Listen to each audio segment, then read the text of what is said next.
प्रतिस्थापन विधि क्या है। तो नमस्कार दोस्तों, आज हम इस वीडियो में प्रतिस्थापन विधि सीखेंगे। प्रतिस्थापन विधि रैखिक समीकरण युग्म का हल करने के लिए प्रयुक्त की जाती है। तो चलो हम आज प्रतिस्थापन विधि की परिभाषा समझते हैं। पहले हम इसको उदाहरण से समझते हैं, उदाहरण करेंगे, उसके बाद इसकी परिभाषा को समझेंगे। वीडियो में लास्ट तक बने रहें, कोई भी इंपॉर्टेंट पॉइंट मिस ना करें। तो एग्जाम्पल, एक उदाहरण लेते हैं। प्रतिस्थापन विधि द्वारा रैखिक समीकरण युग्म का हल कीजिए। दो रैखिक समीकरण दिए हुए 7x - 15y बराबर 2, एक समीकरण, x + 2y बराबर 3, दो समीकरण। तो इसमें क्या करेंगे, सबसे पहले एक समीकरण लेंगे कोई सा भी, जिसको एक चर के मान को दूसरे चर के पदों में व्यक्त करेंगे। तो समीकरण 2 को लेने पर, समीकरण 2 को लेंगे तो क्या हो जाएगा x। तो x का मान अपन ने 3 - 2y y के पदों में व्यक्त कर लिया है। तो इसको समीकरण क्या दे देंगे, 3 नाम। अब क्या करेंगे, x का मान प्राप्त हो गया तो x के मान को उस समीकरण में रखेंगे जिसको अभी हमने यहां पर छोड़ा था, 2 को लिया था, अब इसमें 1 में रखेंगे। तो x का मान समीकरण 1 में रखने पर, समीकरण 1 में रखेंगे x का मान, तो क्या आ जाएगा 7।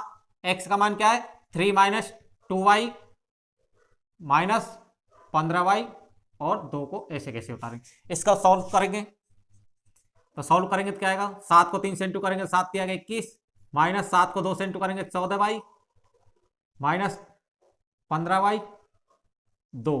तो जो कट रहा है उसको काट देंगे।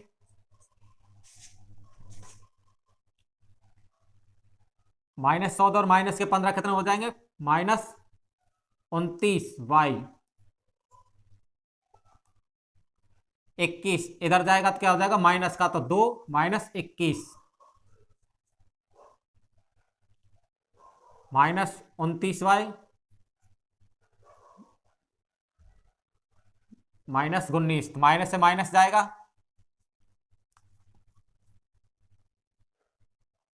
तो y बराबर क्या जाएगा 19/29। अब इस y को मान को इस समीकरण 3 में रखेंगे।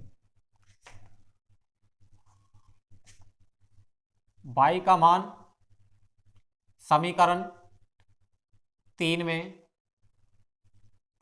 रखने पर, तो 3 में रखेंगे तो x का मान क्या हो जाएगा, x बराबर 3 - 2 और y का मान क्या होगा 19/29। तो इसको सॉल्व करेंगे, 3 - 19 को 2 से इंटू करेंगे तो क्या होगा 38, 38/29।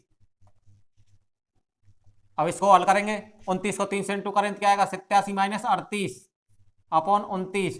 तो क्या आ जाएगा, x बराबर 49/29। तो क्या लिखेंगे, अतः x बराबर 29 पे y बराबर, y का मान क्या आता 19/29 रखने पर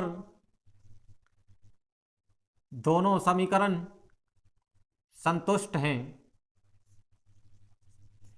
x और y का मान यहां पर रखेंगे तो दोनों समीकरण संतुष्ट हैं। तो इसका क्या है, x और y इसके हल हैं। अगर ये संतुष्ट नहीं होती तो इसके क्या होते, कोई हल नहीं होता। प्रतिस्थापन विधि क्या है, इसकी परिभाषा क्या निकल के आती है। हमने एक चर का मान दूसरे चर के पद में व्यक्त करके रैखिक समीकरण युग्म का हल करने के लिए प्रतिस्थापित किया, इसलिए इस विधि को क्या कहते हैं, प्रतिस्थापन विधि। इस विधि में एक चर के मान को दूसरे चर के पद में व्यक्त करते हैं या प्रतिस्थापित करते हैं, इसलिए इस विधि को प्रतिस्थापन विधि कहते हैं।